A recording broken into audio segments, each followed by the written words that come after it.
There's this thing, a phenomenon really, called the Mandela Effect.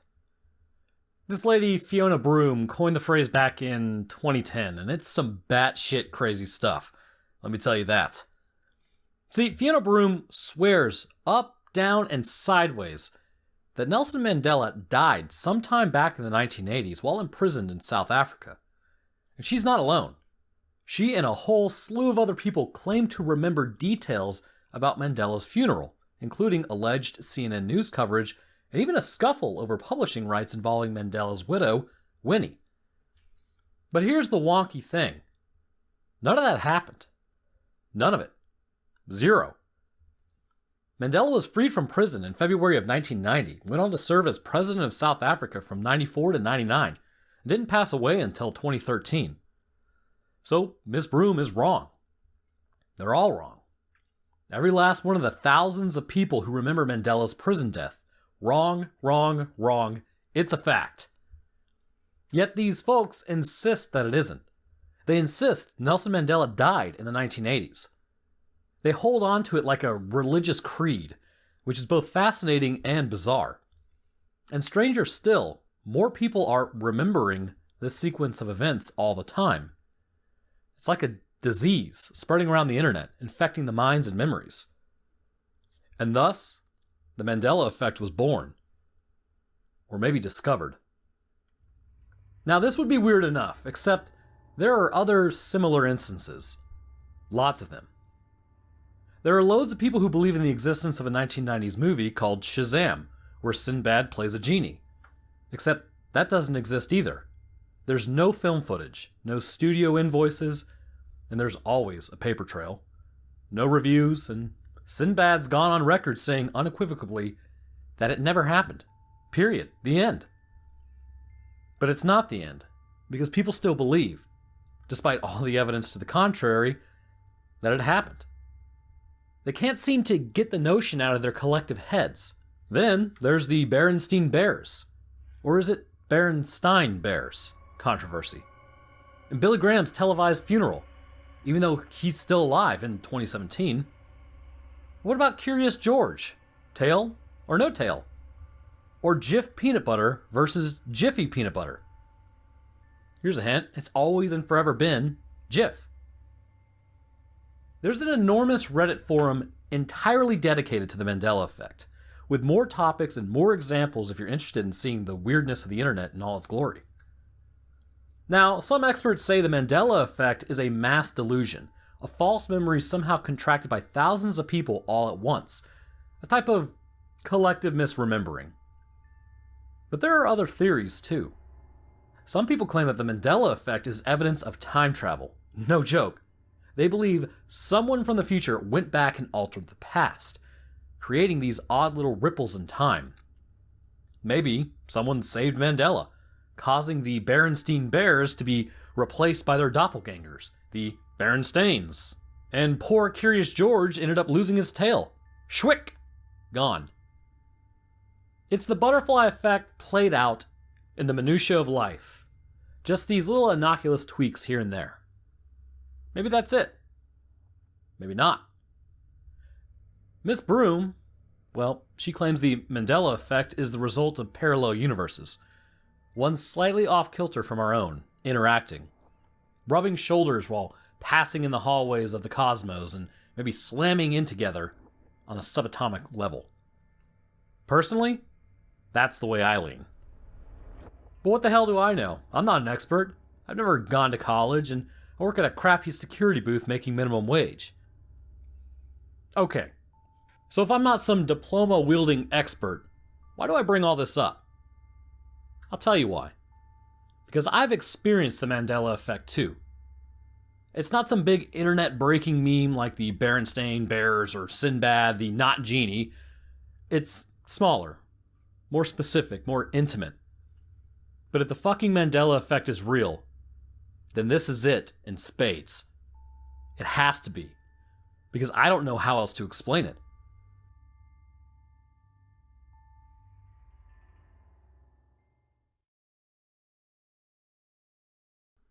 My Mandela Effect has to do with the house at the end of the North Cedar And I know it's real because the place almost fucking killed me. And it did kill Jackie Morgan and Mark Lehman. That's a fact.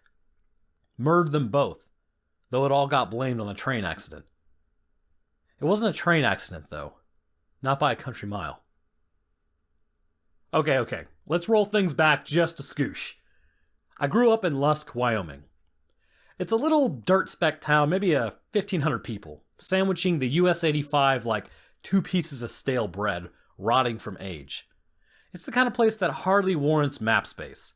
The kind of place people drive through, but only because they're headed somewhere better, cleaner, nicer. Lusk has a lot of old brick buildings, remnants from a different era, rundown motels, shitty glass-fronted diners, and even shittier gas stations and truck stops. Every vehicle in that town is liable to be a pickup, all of them old, rusted out, and of course, American-made. It's a podunk town, full of cow shit-covered farmers, bored-ass rednecks, and wrinkle-skinned retirees. With all that said, there is one interesting thing about Lusk, and that's the house at the end of North Cedar past Jefferson Street, all the way at the edge of the cemetery. It's an old dilapidated American foursquare, perched on top of a small rise, snuggled back amongst the cluster of dark pines and leafy oaks. I can still see it perfectly in my head, just like an old photo. The sprawling front porch, framed by squat square columns, the boards all worn and slightly warped, the white paint stained and peeling, dull windows running along the front both upstairs and down, staring at the world like a menacing pair of eyes from some giant spider. And it had this kooky weather vane on top, an antique brass rooster riddled with green pockmarks jutting up like a giant middle finger to the world. That damn weather vane always stands out in my mind. Anyways, the place scared the absolute holy bejesus out of me as a kid. Me and my pals, Jackie Morgan, Caroline Buckner, Mark Lehman, we used to call him Scooter, and Danny Carlisle would all go riding by it sometimes. We do it on a lark, just tear-ass pass, pedaling our bikes 1,000,000 miles a fucking hour, sure that something would burst out from beneath the front porch. Either that or come barreling out the front door, jaws yawning wide, yellow claws raking at the air, ready to disembowel the lot of us. I don't know why we thought that. No one lived there. The place was vacant and perpetually empty. We'd never seen anyone go in or out. But the thought, the fear, persisted nonetheless. All that is to say, I remember the house in razor-sharp detail, and I remember what happened there back in June of '95, and it did happen. God's honest truth. It was the second week of summer break when we went there for the first time, and for the last, I suppose. We were having a sleepover, a camping trip technically, at Caroline Buckner's place, which was off of 4th and Holly by the elementary school. It's weird thinking back to that. I mean, we were all 14 except Danny, who was 15, because he was held back a year because he was a fucking idiot, and we were all still doing co-ed sleepovers. That's the mid-90s for you, though. None of our parents cared about jack shit as long as there was a modicum of supervision, and technically Caroline's dad was there. In reality, Caroline's dad was a full-blown alcoholic who was blackout drunk 95% of the day. So we were on our own. We could have been running trains back there, and that jackass wouldn't have noticed. I mean, we didn't, because Caroline was basically one of the guys, but I mean, I guess we totally could have. What we did do, though, was steal a bottle of vodka. It's fuzzy in my head, but I'm pretty sure it was Crown Roos, and got shitty drunk around a big old campfire. The booze tasted like paint thinner mixed with nail polish remover, but I remember drinking the holy living crap out of it anyways. Burned my throat going down and left my eyes watering like I'd sliced a whole bag of onions, but I took a slug after slug like a champ. All of us did. We stood around smoking stale reds, also stolen, bathing in the drifting cloud of blue-gray smoke, while we cracked jokes and told ghost stories in the flickering firelight. Some of the stories were classic urban legend fare, the clown statue, Bloody Mary, the hook, oldies but goldies, one and all. Scooter told a couple of stories from a book, Scary Stories to Tell in the Dark. I still remember Wonderful Sausage and The Red Dot. And Scooter was a hell of a storyteller. He had a real knack for it. Knew exactly how to pace things, how to hit all the cues just right and string you along like some gullible sucker at a used car lot. He did this thing where he'd drop his voice real low, so you had to crane your neck to hear. Then boom! An explosion of noise or a clap of his hands, and suddenly you were on a one-way trip straight to Scare City. But these stories were all bullshit, and we knew it. Even in the dark, alone, with Wyoming wilderness at our backs, we weren't scared. Not really. Not until Jackie told us his story about the house at the end of North Cedar. "I got a story," he said, his brown eyes downcast, his shoulders slumped, his mousy body curled in on itself where he smoked.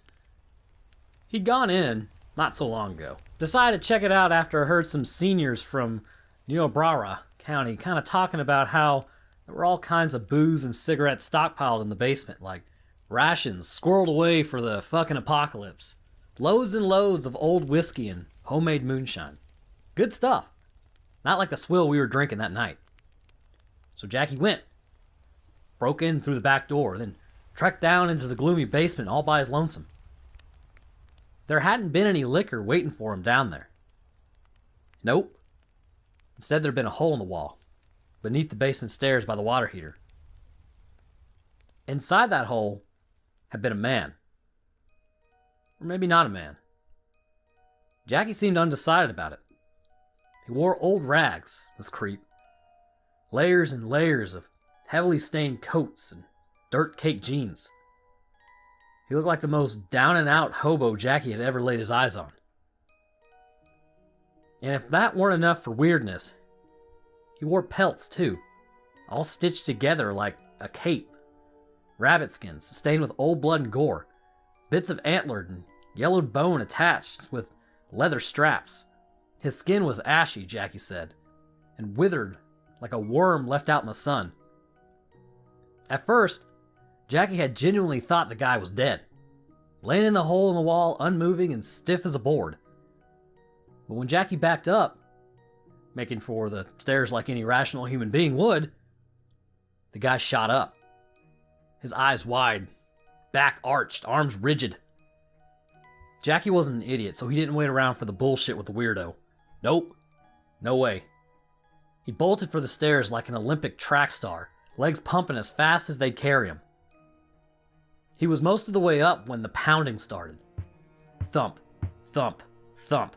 A pair of fists beating furiously against the underside of the wooden steps.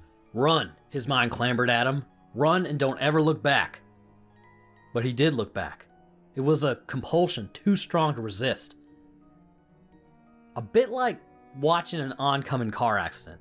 You know it's gonna be fucked, but you just can't seem to look away. Well, Jackie looked. Just a quick gander over one shoulder, and honestly, I can't blame him.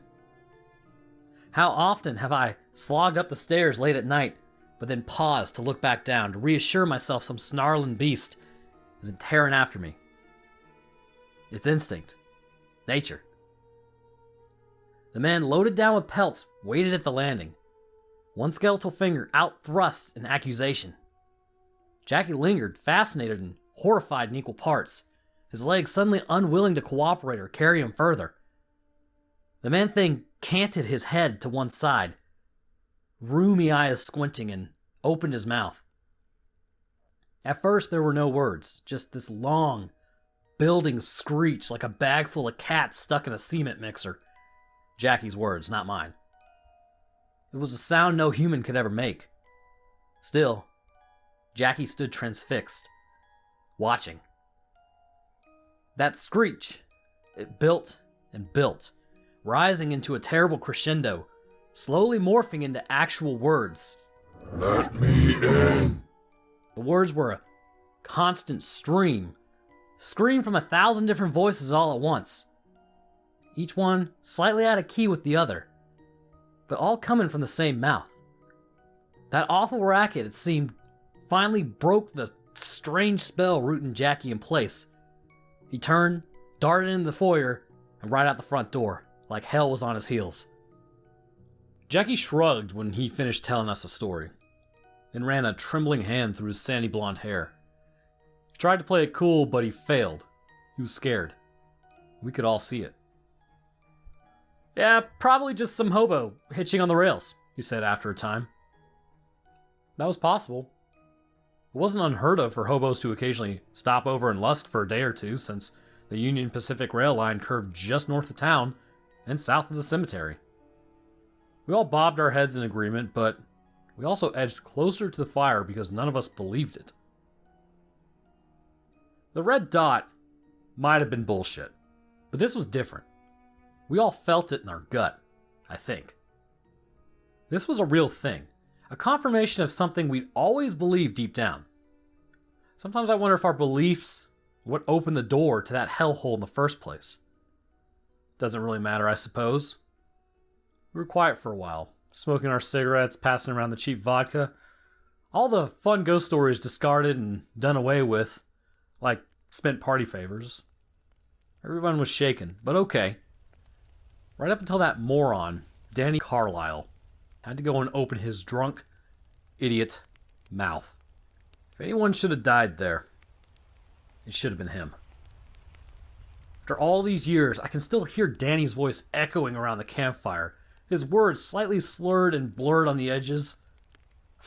Holy shit, guys. Let's fucking go there. He swayed drunkenly on his leather shit kickers. I think Jackie's full of cow pies. His head's turning brown from all the horse shit he's spouting. So I say, call him out. Go to that dump, march right down to that basement, and if there's some hobo, he sneered and grabbed his crotch in a fuck him gesture. No one wanted to go, of course. We all felt the weight of Jackie's story, the uneasiness in his words. But we were young, dumb, and full of cum. Even more importantly, we were full of cheap vodka. Way, way, way too much cheap vodka. Fucking Crown Roos. Besides, even though no one wanted to go, no one wanted to say so and be singled out as a pussy. Even Caroline didn't want to be slapped with that moniker. Shit, if anything, she was even more gung-ho now, eager to prove that she was braver than any dick-swinging dude in our crew. So, like the teenage idiots we were, we went. None of us had a car, so instead we loaded up on our bicycles, a mix of Treks, Huffies, and vintage Schwinn's, and pedaled our drunk asses across town, sticking to the dusty back roads to avoid getting caught, and up the godforsaken house at the end of North Cedar. It was dark as the heart of the ocean when we got there. The moon, a sickly thumbnail of silver hanging in the sky, was so obscured by rolling clouds it was useless as tits on a helicopter. We had camping flashlights though, big old yellow sons of bitches that required a battery as big as a baseball to run. Danny was the first one to turn his on, cutting through the deep cemetery gloom with the yellow beam. The house looked the same as it always did. Same boxy columns, same chipped paint, same dull windows, except now the front door was open, waiting for us. Just a crack, understand, showcasing a thin crease of inky black. But it was open.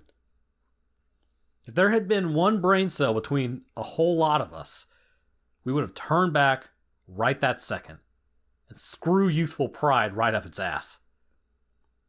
But here's the thing about being young. You think you'll live forever. Everything's a joke and a dare, because nothing bad can ever happen to a 14-year-old. Not anything really bad.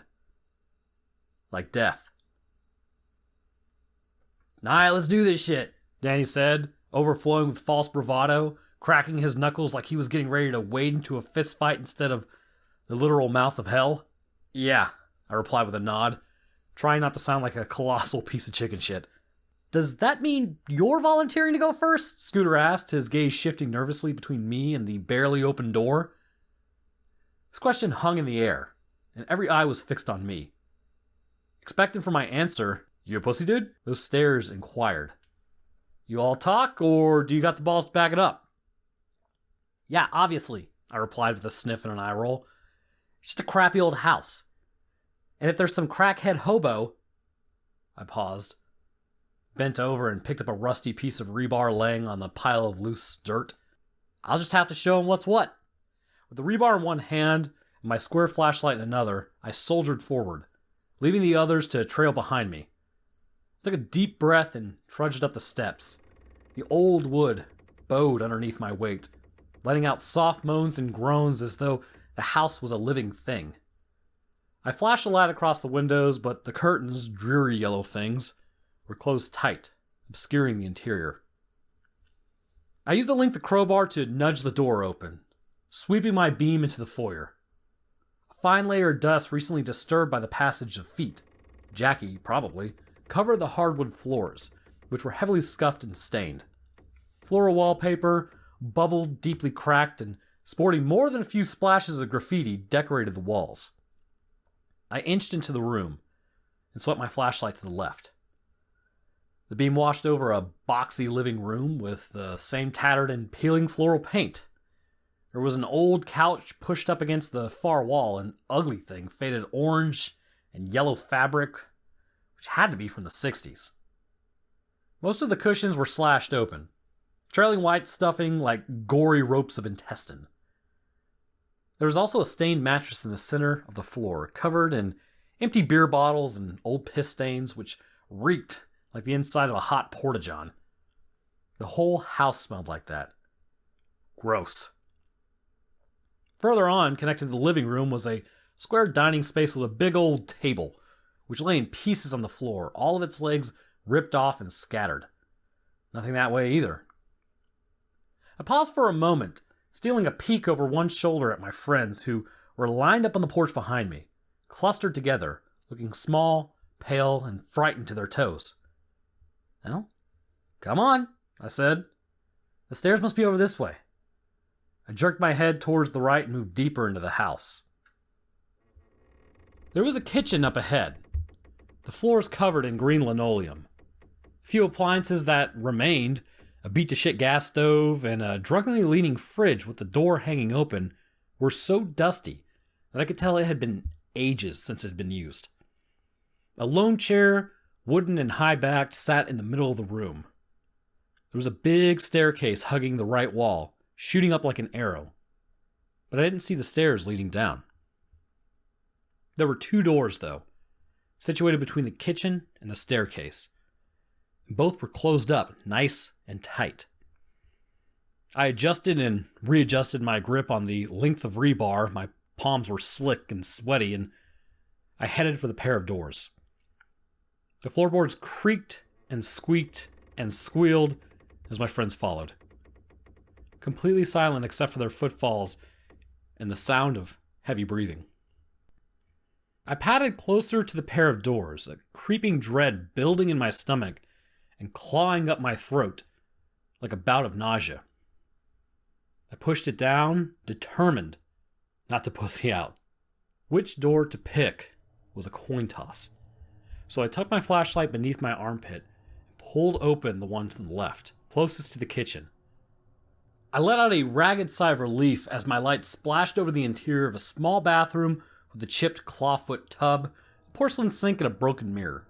The jagged pieces of carpeting on the floor, basically nothing. One down, one to go. I scooted over to the next door, this time hesitating. My hand quivering on the knob. Sweat broke out across my forehead. My heart thumped like a jackhammer in my chest. More than anything in the world, I did not want to open that door.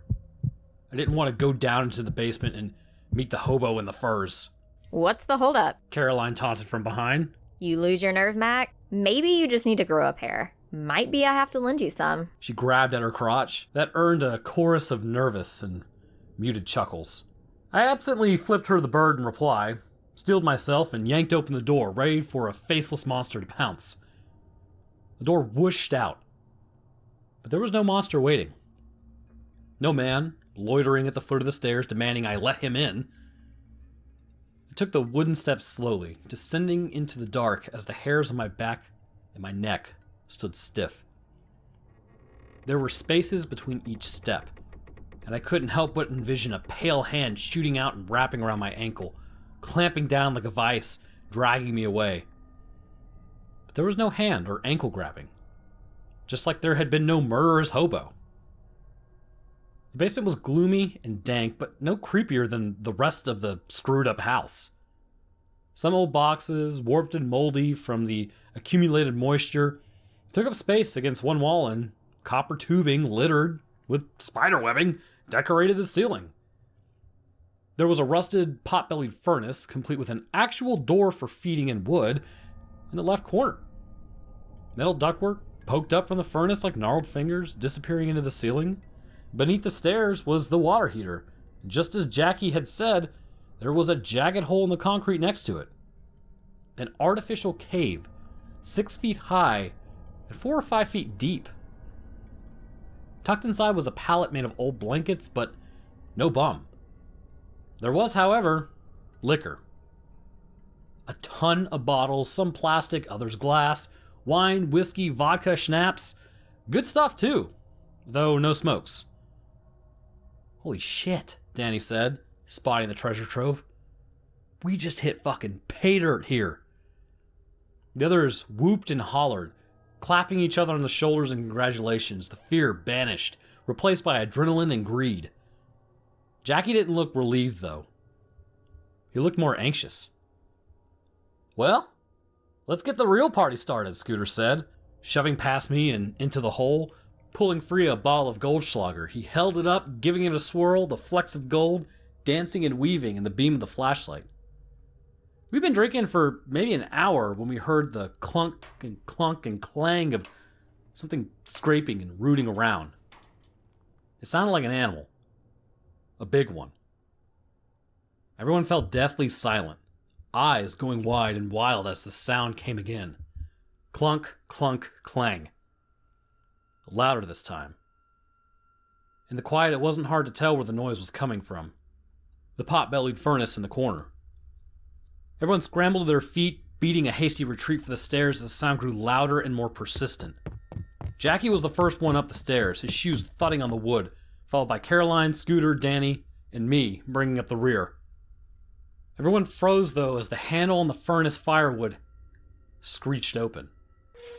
The metal door swung outward with a rusty groan. My hands trembled, flashlight wavering, rebar twitching, as I stared at a square of pitch black, hardly large enough to accommodate a small child, in the center of the furnace. There was nothing there, though, and for a second I almost chalked it up to coincidence. Maybe some sort of critter had gotten in, like a possum or large squirrel.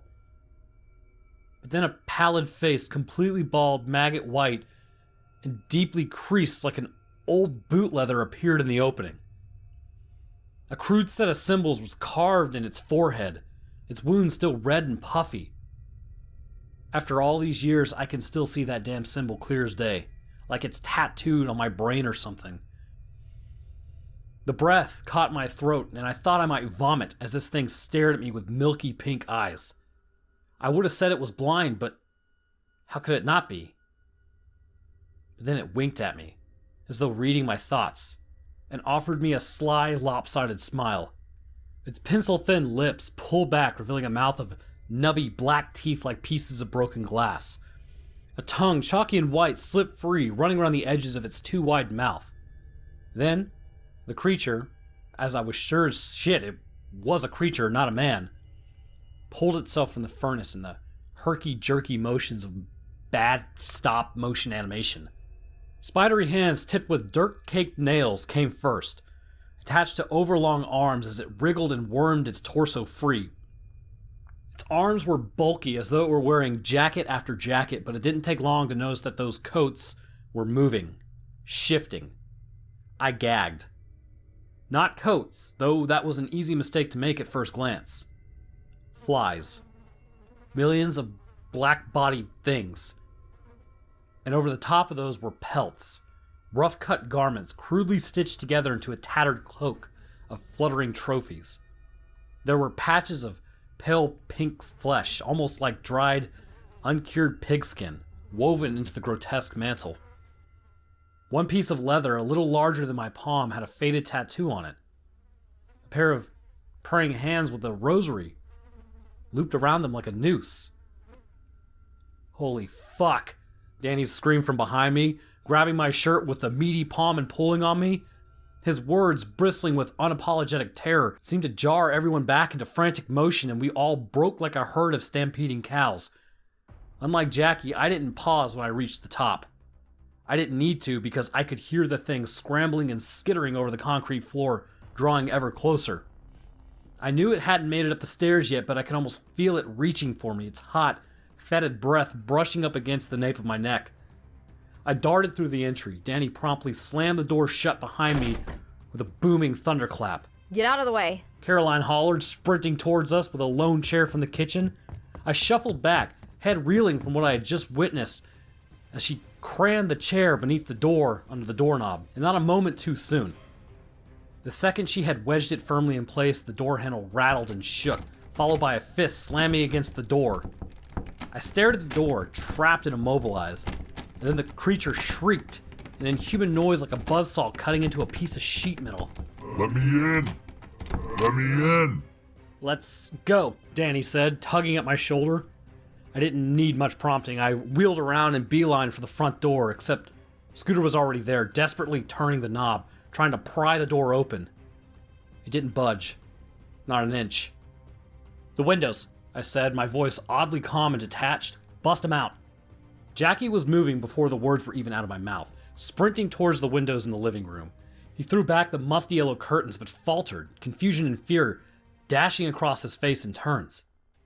It was easy to understand why. Instead of cloudy glass staring out at a forlorn graveyard, there was simply a sheet of implacable wallpaper. Smooth and seamless, as though no windows had ever existed there. Caroline tried the windows near the stairwell leading to the second floor. More of the same, just blank walls covered in that gaudy floral print. Another crash from the basement doorway drew my eye. The creature was still shrieking its "let me in" hymn, but now it was working over the door like a boxer going to town on a heavy bag. The door rattled in its frame, the wood bowing and splintering with each successive blow. "Back door and kitchen windows," I yelled at Jackie. "Check them all. Everyone else." Paused, glancing around wild-eyed. "Weapons. Find a weapon. Anything you can defend yourself with."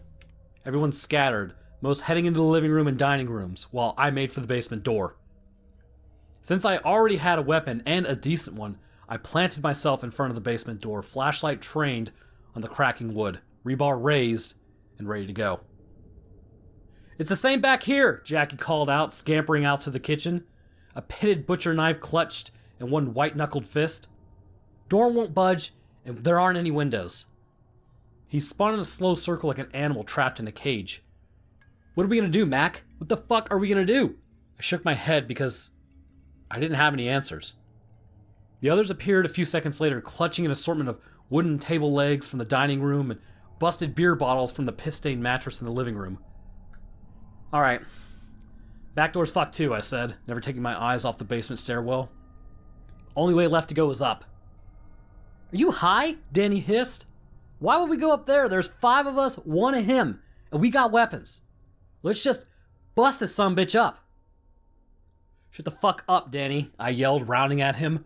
"That thing isn't human, you idiot. It's a monster, a demon or some shit, I don't know.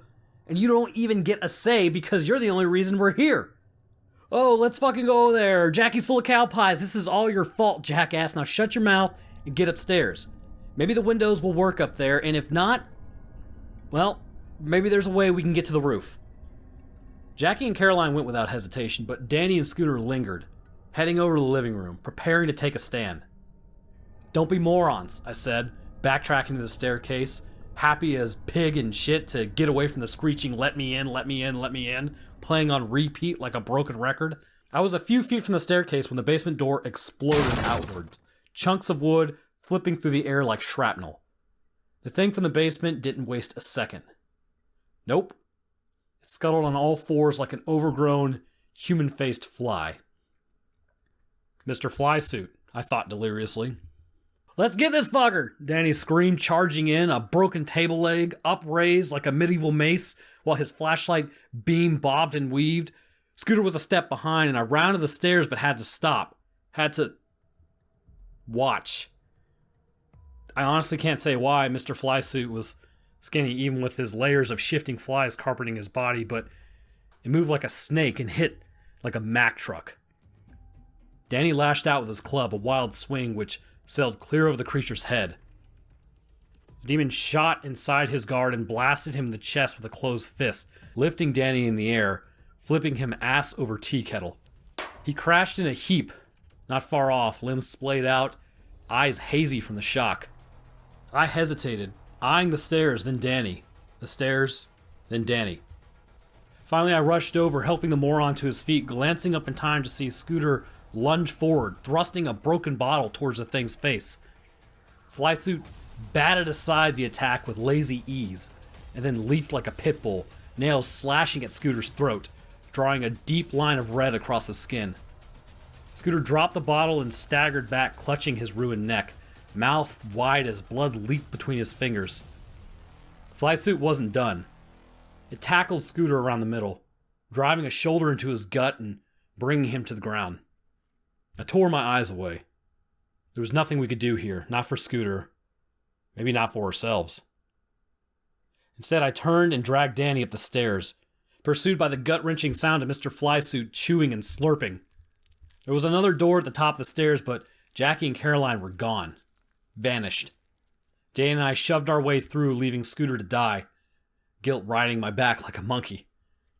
The door swung and shut, and darkness enveloped us, save for the meager illumination of our flashlights providing, but there wasn't anything for our flashlights to illuminate. The room, if it really was a room, seemed to stretch on forever. There were no walls and no visible end. It was an impossibly big space, and there was no way to tell where we were or where we needed to go.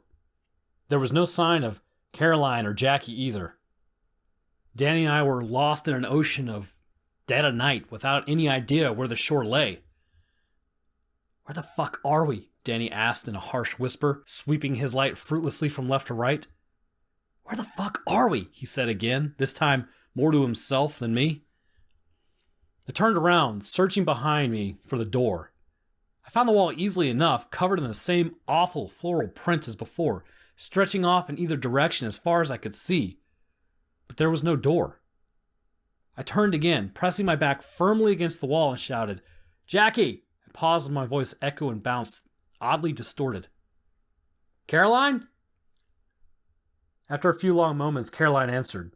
We're here, near the door. Her voice sounded weak, faded, and impossible to pinpoint. It felt like hearing someone shout while underwater. "Follow the wall," Jackie called. "But watch out for the..." His words guttered and died, as though the house had silenced him before he could spoil whatever surprise it had in store for us. "Jackie! Caroline!" Danny hollered, a hand cupped around his mouth. This time there was no answer. Just crushing, terrible silence and all-pervading darkness. "Come on," I said, nudging Danny in his meaty shoulder. I turned right and walked, trailing the length of rebar along the wall as I scanned for the featureless room for any sign of Jackie, Caroline, or an exit. Danny walked behind me, checking our back trail every few steps to make sure that freak from the basement wasn't tagging along behind us.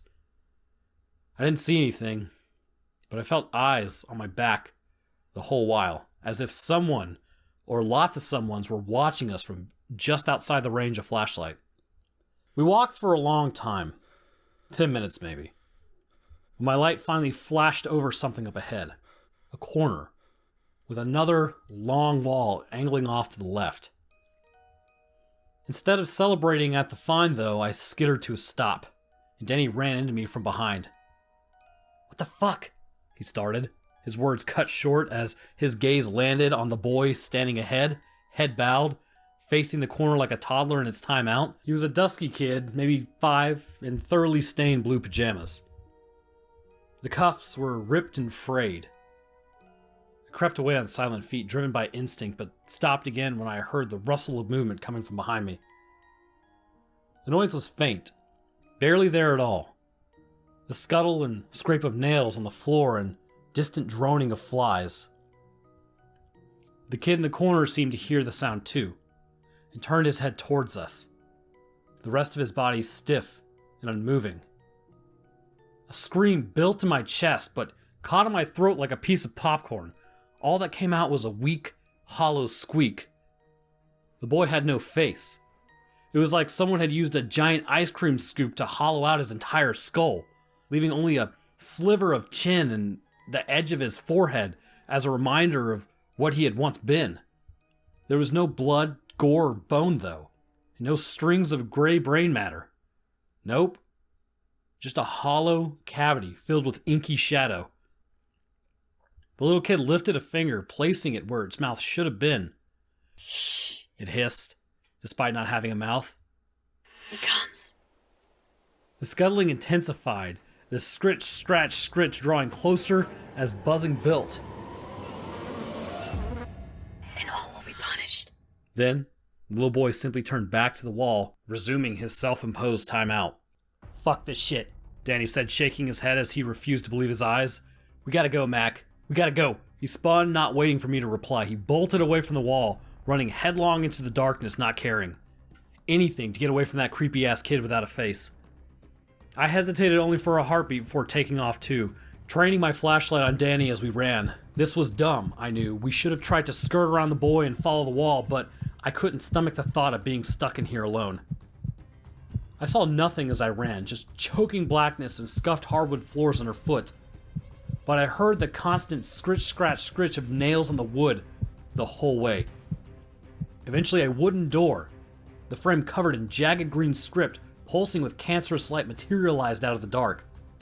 Aside from the strange runes running along the frame, the door looked identical to the one we'd entered the room though. Except, there were no walls around it. It stood free and unsupported like an ancient Egyptian obelisk. I slowed my mad dash, circled it slowly, carefully, running my fingers over the surface as I walked. It vibrated subtly beneath my digits, but didn't seem to lead anywhere. How could it? As I tried the knob, though, it turned easily in hand, swinging open, spilling a pool of dirty purple light across the floor. What the fuck is this place? I thought before hustling through, eager to leave the black room behind. The odd door deposited Danny and me into a new room, except it wasn't a room at all. It was a forest. The ground, a sea of lush green grass, the landscape peppered by towering oaks, old-growth pines, and broadleaf sycamores.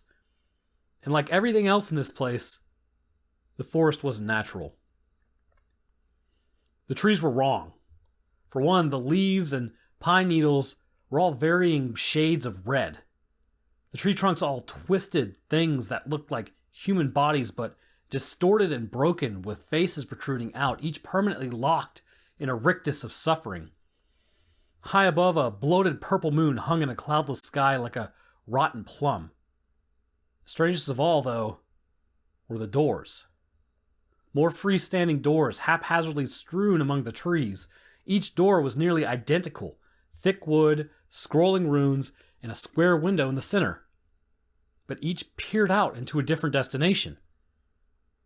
I saw a few towns, podunk places, not so different from Lusk, and a handful of big cities with yawning skyscrapers and steel of glass. But there were other places too. Fantastical, impossible places where the air burned, where islands floated unsupported in the sky, where creatures made of discarded branches, rotten vines, sludgy mud, bits of bone milled about in deep shadow. None of these doors were ours. I knew they might open for others, but not for us. There was only one door for us. Our door, which would lead back to Lusk. And that was the one we needed to find. Let's go, I said to Danny. We need to find Jackie and Caroline if we can. Either that or the way out. If there is a way out, I finished weakly. Yeah, he mumbled softly, wheeling about, eyes wide as saucers. We walked for so long I lost track of time. I was on the verge of giving up, sitting down, leaning back against one of the distorted body trees and closing my eyes for a while, when Danny gave out a hoot of joy, pumping a fist in the air. Jackie and Caroline emerged from a thick cluster of pines not far ahead, stumbling around drunkenly, their faces pale, their movements languid. Even at a glance, I could tell they were exhausted to the bone, but they looked up at the sound of Danny's cry, huge smiles breaking across their faces, almost in unison. Those smiles slipped, though, falling to the wayside as they caught sight of something behind us. A creeping dread spread across me like a fever as I was suddenly sure the man with flies was walking behind us, silently creeping through the grass on all fours, ready to pounce, to maim, to kill. The cold sweat broke out along my forehead and trickled down to my back. I clenched down on the spit of rebar and spun, lips pulled back in a snarl. But instead of Mr. Flysuit, though, there was the front door to the house, at the end of North Cedar Point. And not just the door, the whole foyer. The floral-clad walls grew right up out of the ground, as if they were a natural part of the landscape, except now a single phrase was gouged into the drywall over and over again. Let me out. The ragged edges of the lettering combined with smears of dried brown made me think those markings had been made by hand, carved out with desperate bloody fingers. I glanced down and noticed the floorboards were back too, blending and bleeding seamlessly into the grass behind me. It was impossible to pinpoint where one ended and the other began.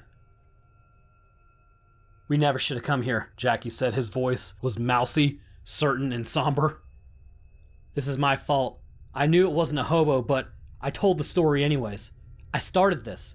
He clenched his jaw tight and marched forward, slipping between Danny and me and right up to the door. He extended a hand, but hesitated just a few inches from the knob, unsure. Thinking back, it's almost like he knew what was coming, even though that's impossible. He nodded his head, then, as if accepting his face, clasped the knob, giving it a sharp turn. This time, the door swung inward with a squeal, revealing the grassy rise and the cemetery beyond. Flysuit was also standing there, crouched low to the ground, its lips pulled back, revealing its broken glass teeth. It shot forward, jabbing its talon-tipped fingers into Jackie's gut, plunging in and out over and over again like a pair of meaty pistons. Jackie stumbled back, dropping his table-leg club, groping at his stomach, while frothy crimson gurgled between his lips. His heel caught on a rock protruding from the ground, and he went down like a load of bricks. Flysuit attacked like a shark with a nose full of blood, scrambling onto Jackie, driving its bony knees into his ruined gut, clamping its jaws around his throat, while flies poured into Jackie's mouth, their writhing bodies choking off his cries. Caroline, Danny, and I had two options at this moment. Attack the thing murdering our friend, or run. Fight or flight distilled down to its most basic form. Danny chose first, shoving past me as he lumbered for the door, terror in his eyes and Jackie already forgotten. I wish I could have said I'd done something different, that I'd been braver, better. I wasn't. I hooked an arm around Caroline, frozen in place with indecision, and bolted.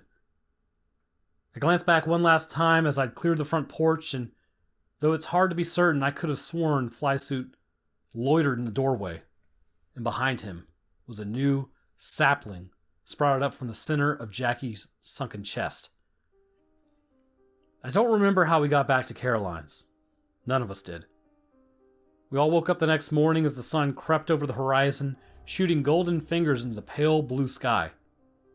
It almost felt like everything from the night before had just been a terrible nightmare, brought on by a combination of too much alcohol and too many cheesy campfire stories. Except we were two people short. Scooter and Jackie were gone, their bikes nowhere to be seen. A farmer, a fellow by the name of Leslie Hawthorne from Manville, found their bodies later that day, over by the tracks. Hit by a freight train, then picked over by a pack of coyotes.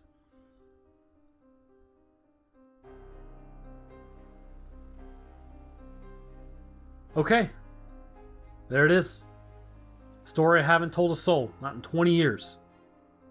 Now let's get back to the present and back to the Mandela Effect. So a couple months ago, I returned to Lusk for my 20-year high school reunion. I didn't go back for the 10-year because I couldn't force myself to see that place again, not after what happened. Couldn't stand to look my parents in the eye, to drive down the 85 or talk to the old crew, sans Jackie Morgan and Mark Lehman. Obviously, I just couldn't do it. I didn't want the nightmares to come back. But after 20 years, well, I just threw up my hands and said, fuck it. Fuck it all. The town was more modern than I remembered, but only just.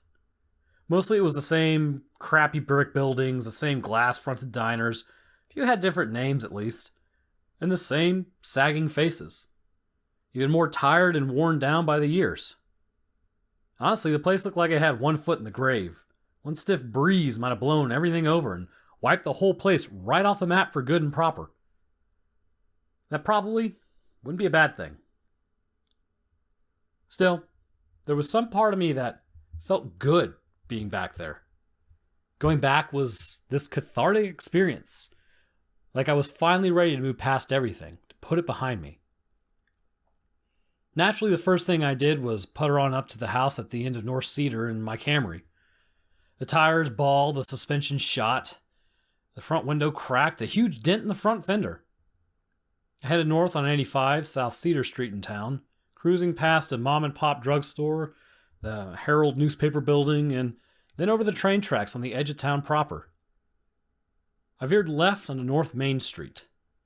2-lane cut of asphalt with a squat white plaster propane shop right on the right. Then headed straight for another 200 feet, which saw me through to the stone cemetery gates.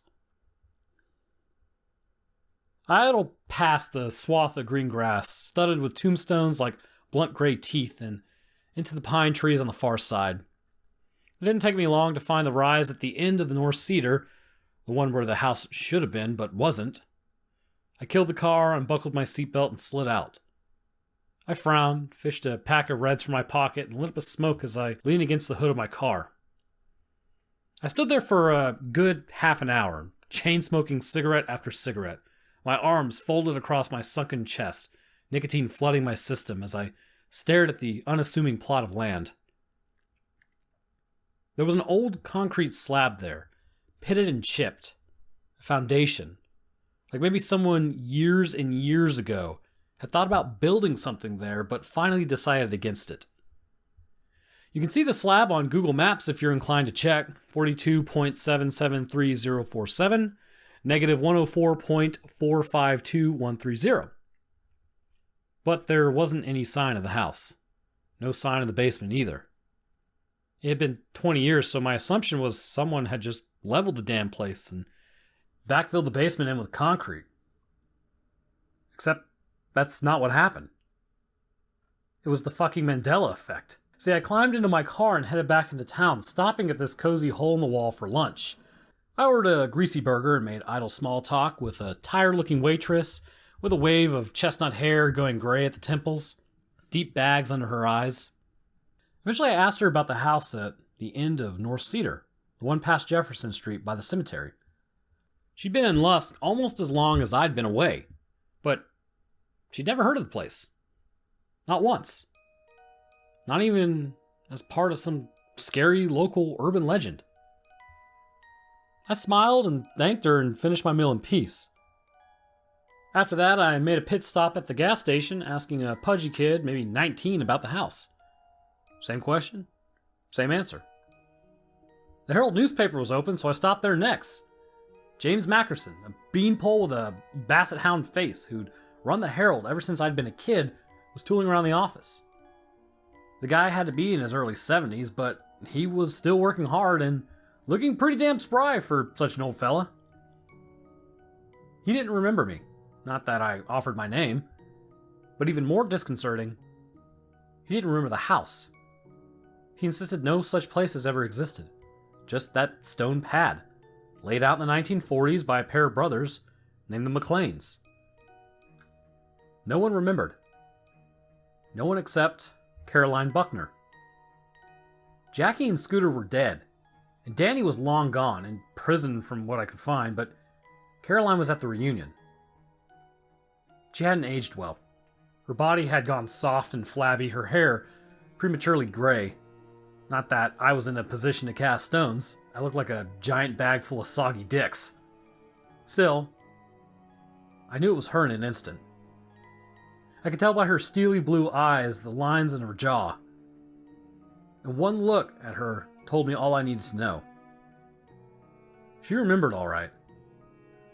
The way she tensed up when she saw me, the wild, panicked look in her gaze, followed by a wave of guilt sprinting across her features. I didn't need to ask because the memories were carved into her flesh like old scars. I did ask though, because I'd come from Milwaukee for this and I needed to be sure. Needed it more than I needed anything else in life. Our conversation was brief. Neither of us could stomach talking about what happened in the house, I think. But she remembered. Maybe even more importantly, she also gave me a few names. People like us who knew about the house too. Brian Wilkerson, this guy's a couple years older than us who went to Niobrara County. Jamie Burkhoff, a soccer mom from Manville who dated this high school buddy of mine, Chad Jenkins. Not a lot of people, but enough people to reinforce that I wasn't batshit bonkers. It's the Mandela Effect, am I right? I mean, I know this place was real. I'm not crazy. And Mr. Flysuit? I know he's real too. Know it as sure as I know the sky is blue. Him, I still see. Not always, not even often, but sometimes. In a pocket of deep shadows, or as a blur just out of the corner of my eye. Sometimes there's a flash of him in the mirror, or my computer screen late at night. I see his face, distorted and indistinct, mouthing the words, "Let me in, let me in, let me in." He's already got his hooks into me. Not enough to break through wherever he lives, but enough for me to get a glimpse of him whenever our universes rub shoulder from time to time. I wonder sometimes if there are others like me out there, other people with their own versions of that house at the end of North Cedar. Haunted places that don't exist. Not in this version of reality anyway, but maybe in some other place and time. In some other world remembered only by a few. There's gotta be, right? There were a shitload of doors in that weird forest, and all of those trees twisted and oddly human. Had all of those been people once, like Jackie? When I say it out loud, it sounds crazy, totally impossible. If thousands of people remember Mandela dying, however, even though that never happened, then why not this?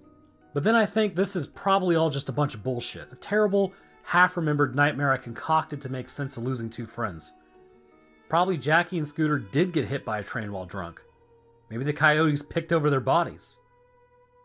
Maybe. Some part of me hopes so, because the alternative is too fucking scary to get out of my head, and probably not for the reason you're thinking. Sure, what happened was traumatizing as shit. That goes without saying. But what I'm really worried about is that someday down the road, he might come back for me. Because here's the thing. It seems that once the Mandela Effect takes root in the collective hive mind of humanity, more and more people begin to remember. It's like catching a mental cold. A virus passed through belief, imagination, and memory. And the more people who remember, who believe, the more real it becomes. And maybe that's not such a big deal with things like Shazam or Curious George's Tale. But what about the monster that lived in that house at the end of North Cedar Street? Will that collective belief spawn more houses and more windows for Mr. Flysuit to gaze through? And if it does, how long before someone slips up and lets him through for good? How long before he finds a way to let himself into my home for good? Or into yours?